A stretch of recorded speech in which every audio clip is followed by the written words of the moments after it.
को भी उन सनातन फोर्सेस को जो दंगे करवा रही हैं, जो नफरत फैला रही हैं, अगर उनके धार्मिक जुलूसों में भेजना बंद कर दें, अगर उनको आरएसएस बजरंग दल विश्व हिंदू परिषद में जाने से रोकने में कामयाब हो जाएं, तो क्या ऐसा तो नहीं है कि सरकार के संरक्षण में ही आतंकवादी पैदा किए जा रहे हो? कहीं ऐसा तो नहीं है पर्टिकुलर माइंडसेट के लोगों को बकायदा रिटायर्ड आर्मी के लोगों के द्वारा कहीं उनको ट्रेनिंग तो नहीं दी जा रही? क्योंकि ऐसा क्यों है कि एक अपने आप को साधु बोलने वाला व्यक्ति उत्तराखंड में कहता है अभी हम तैयारी कर रहे हैं, हम पैरेलल आर्मी बना रहे हैं, उसके बाद हम कत्लेआम करेंगे। उनके शब्द हैं कि हम मुल्लों को उत्तराखंड में रहने नहीं देंगे, हम बौद्धों को और ईसाइयों को उत्तराखंड में रहने नहीं देंगे। वो मन में तो उसके सिख भी था, वो जानबूझ के नहीं बोला, चूंकि पहले एक को काटो फिर दूसरे को फिर तीसरे को फिर चौथे को भी काट लेना। तो ऐसे लोगों की गिरफ्तारी कभी होगी या नहीं होगी? तो ये आतंकवाद की ट्रेनिंग देने वाले इस तरह के लोग, उसमें भी क्या उन पे कार्रवाई करने से पहले उनकी जाति धर्म देखा जाएगा? देश में जो हेट स्पीचेस दे रहे हैं, हेट स्पीचेस देने वाले कितने लोग गिरफ्तार किए,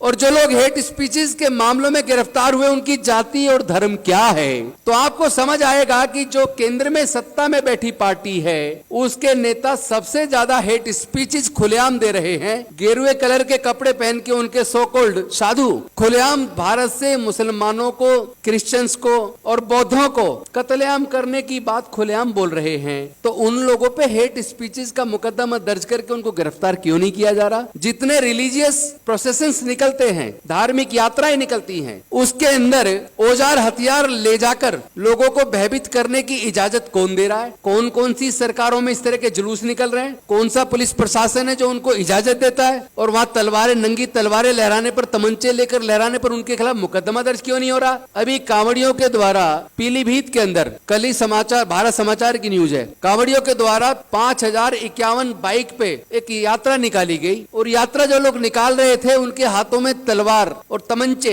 लेकर वो निकाली, तो उनमें कितने मुकदमे दर्ज हुए, कितने लोग गिरफ्तार हुए? मैं पूछना चाहता हूं, जितने भी दंगे होते हैं, दंगे करने वाले लोगों की कभी जाति पे चर्चा कर लीजिए, उनकी जाति क्या है, कौन उनका इस्तेमाल कर रहा है? धार्मिक जुलूसों में जो लोग हाथों में औजार हथियार लहराते हैं उनको आइडेंटिफाई कर लीजिए, उनकी जाति क्या है और वो किसके इशारे पे काम कर रहे हैं। खासतौर पर मैं मुस्लिमों को कहूंगा, आपको बुरा लगे तो लग जाए भाई, मुझे तो कहना है, आप लोग अपनी महिलाओं को इस आंदोलन में शामिल कब करेंगे? पहली बार आपने शाहीन बाग में किया, नाक में दम हो गया था। आपने संविधान हाथ में लेके शांतिपूर्वक तरीके से ईमानदारी से संगठन चलाया, तो केंद्र सरकार को उल्टा पड़ गया। मतलब उनके लोग वहां औजार हथियार लहराने लगे। उन्होंने उसको तोड़ने के लिए क्या क्या नहीं किया। उन्होंने तो मुस्लिम युवाओं को हेट स्पीच देने के झूठे मुकदमे बनाकर जेल में डाल दिया, और उनको जमानतें नहीं मिल रही है। न्याय है कहां? न्याय की कुर्सी पे बैठने वाले व्यक्ति के चरित्र में अगर न्याय नहीं है, चाहे वो नीचे की जुडिशरी का जुडिशियल ऑफिसर हो, चाहे माननीय सर्वोच्च न्यायालय का जुडिशियल ऑफिसर हो, अगर उसके हृदय के अंदर न्याय की भावना नहीं है तो आप उससे न्याय की उम्मीद मत करना। लेकिन ध्यान रहे, ये लड़ाई विचारधारा की है। इस लड़ाई को औजार हथियार से नहीं लड़ा जा सकता। इस लड़ाई को अगर बुद्धि और विवेक से, ठंडे दिमाग से, शांतिपूर्वक तरीके से, भारतीय संविधान के हिसाब से अगर हम इस लड़ाई को लड़ेंगे तो इसको जीतना बहुत आसान है। ये यूसीसी कहने को नहीं बोल रहे, लेके आ सकते हैं, हालांकि वो प्रैक्टिकेबल नहीं है, चलेगा नहीं। अभी से उन्होंने जैसे हमने कहा, और वो मैं आपसे भी कह रहा हूं, आप इस मुद्दे पर मुस्लिम आगे ना आए प्लीज, आप लोग पीछे रहिए, क्योंकि इसका असर आदिवासी पे बहुत पड़ने वाला है, अनुसूचित जाति पे बहुत पड़ने वाला है, उस पर सिख पे भी पड़ेगा। सिख संगठन इसके आगे आए, दलित संगठन इसके आगे आए, आदिवासी इसके आगे आए, उसके बाद पीछे फिर क्रिश्चियन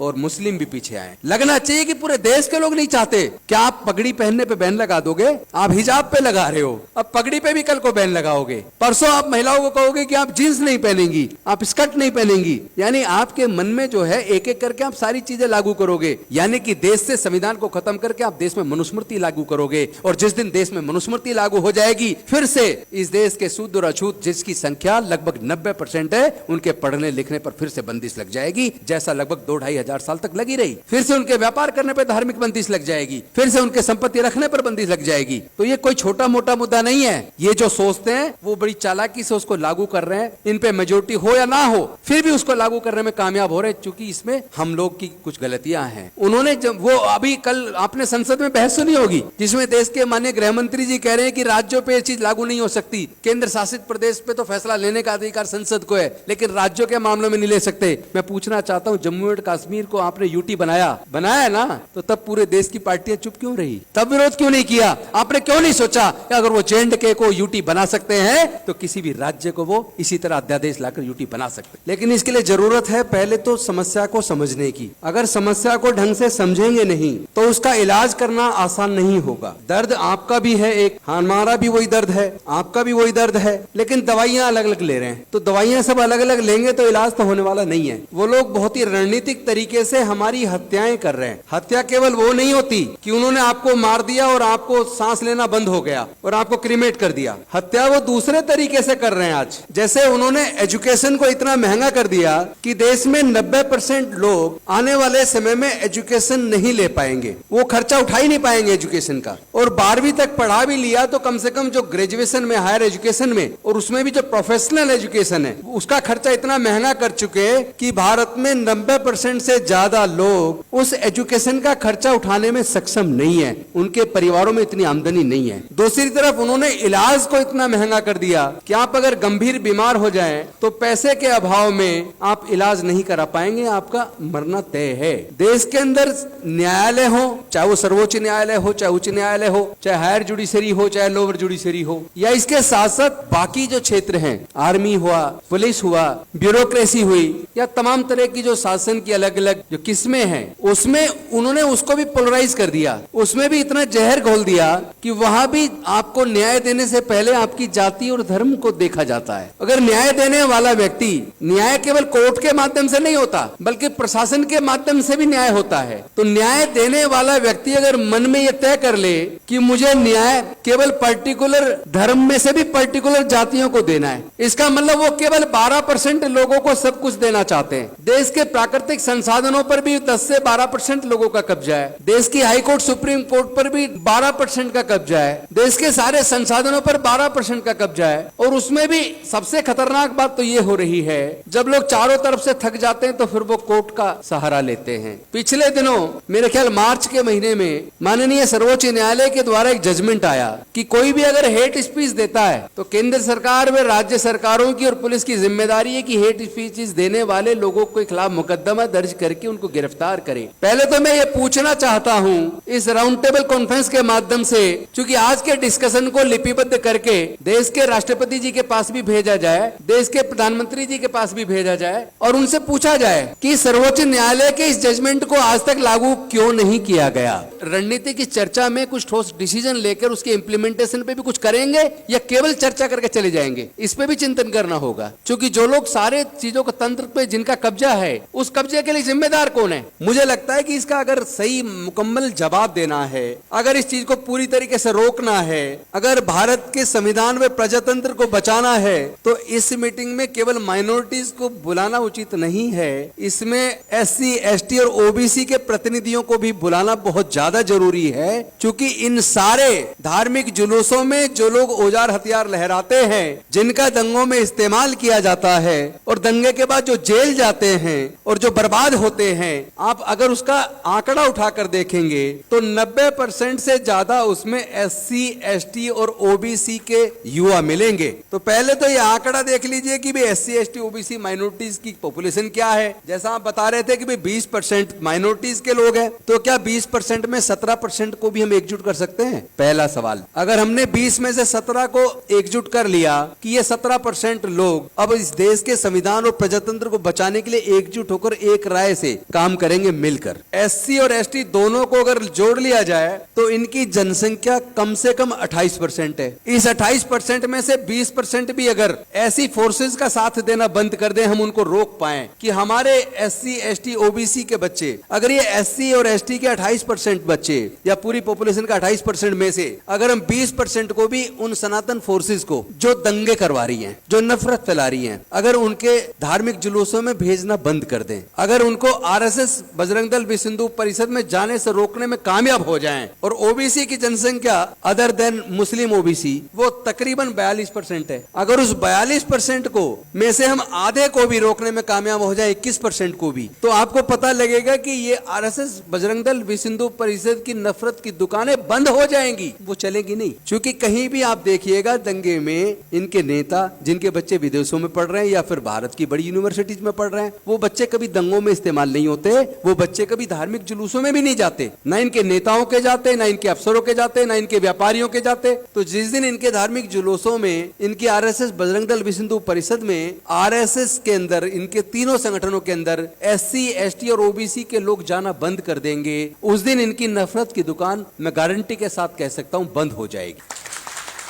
हम लोग उन पे काम करने की बजाय कि उनको कैसे सुधारें, जो लोग उत्पीड़न कर रहे हैं उस पे काम करने की बजाय हम लोग इस पे काम करें। आप आज ही इस राउंड टेबल कॉन्फ्रेंस में संकल्प कीजिए कि अगर मुस्लिम के साथ जुल्म होगा तो सिख भी, दलित भी, आदिवासी भी, पिछड़ा भी, सब लोग उनके साथ खड़े होंगे।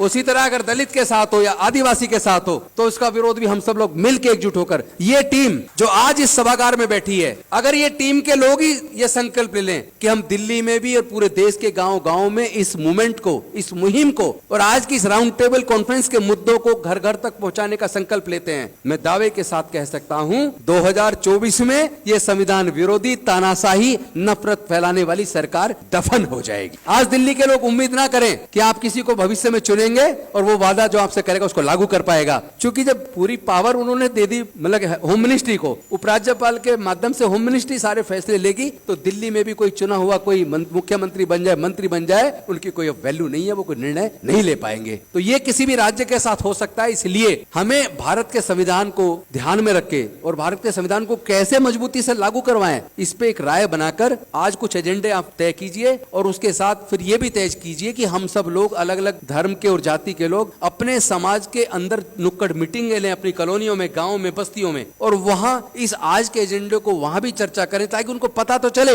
आप और हम यहाँ एक दूसरे को भाषण देके चले जाए और आप और हमारे बच्चे वहां गली में मतलब नशा कर रहे हैं या कोई गलत काम में इन्वॉल्व है या अपराध में इन्वॉल्व है और पढ़ने लिखने पे ध्यान ही नहीं दे रहे, तो बर्बादी का कारण हम भी है ना। हम कौन सा अपने बच्चों के भविष्य पे गंभीरतापूर्वक सोच रहे हैं कि हमारा बच्चा पढ़ने क्यों नहीं जाता, हमारा बच्चा गुंडों के साथ क्यों घूम रहा है, हमारा बच्चा नशा क्यों कर रहा है। मतलब हम लोग काफी हद तक खुद जिम्मेदार हैं, तो अपनी जिम्मेदारी, अपनी गलती को दूसरे पे ना डालें, लेकिन साथ ही साथ जो दूसरे लोग हमारे बच्चों का इस्तेमाल करके, एससी, एसटी, ओबीसी का इस्तेमाल करके हमारे ही बच्चों का गला काट रहे हैं, हमारी हत्याएं कर रहे हैं। हत्या, जैसे मैंने पहले बताया, हत्या केवल ये नहीं है कि आपको गला काट दिया, गोली मार दिया, मर गए। हत्या ये भी है जब आप पढ़ाई लिखाई आपको मिलेगी नहीं, रोजगार आपको मिलेगा नहीं, 10-20 किलो अनाज मिलेगा ताकि आप जिंदा रहें, तो वो भी मरे के समान है, वो कोई जिंदे के समान नहीं है। इन्हीं शब्दों के साथ मैं धन्यवाद करता हूं और साथ में निवेदन करता हूं कि प्लीज अब तो कम से कम एकजुट हो जाओ। मैं पहले सुना करता था, लोग कई बार, मैंने किसी शायर ने लिखा, लोग टूट जाते हैं एक घर बनाने में, कुछ लोग तरस नहीं खाते बस्तियां जलाने में। मैं अब उसकी लाइन को थोड़ा सा बदल रहा हूं, लोग टूट जाते हैं एक घर बनाने में, लेकिन अब सरकारें तरस नहीं खा रही बुलडोजर चलाकर लोग के घर गिराने में। अरे सोच के देखो, एक मकान बनाने के में कितना पैसा लगता है। अगर बड़ी बिल्डिंग बनाओ तो करोड़ों रुपए लगता है, छोटी बिल्डिंग बनाओ तो लाखों रुपए लगता है, और आप सीधा बुलडोजर चला के उसके मकान को ध्वस्त कर देते हैं। कभी सोचा उसका मकान फिर कभी बनेगा नहीं बनेगा? आप तो बर्बाद कर रहे हो। ये मतलब एक माइंड सेट है, ये केवल छोटा मोटा नफरत नहीं है, ये आपको जड़ से खत्म कर रहे हैं। और आप अभी हवा में चर्चा कर रहे हो, जमीन पे उतरने की जरूरत। हम लड़ेंगे, हम जीतेंगे। होके मायूस नहीं, शाम से ढलते रहिए, जिंदगी भोर है, सूरज से निकलते रहिए, एक ही पांव पे ठहरोगे तो थक जाओगे, धीरे धीरे ही सही राह पे चलते रहिए। बहुत बहुत धन्यवाद। जय भीम।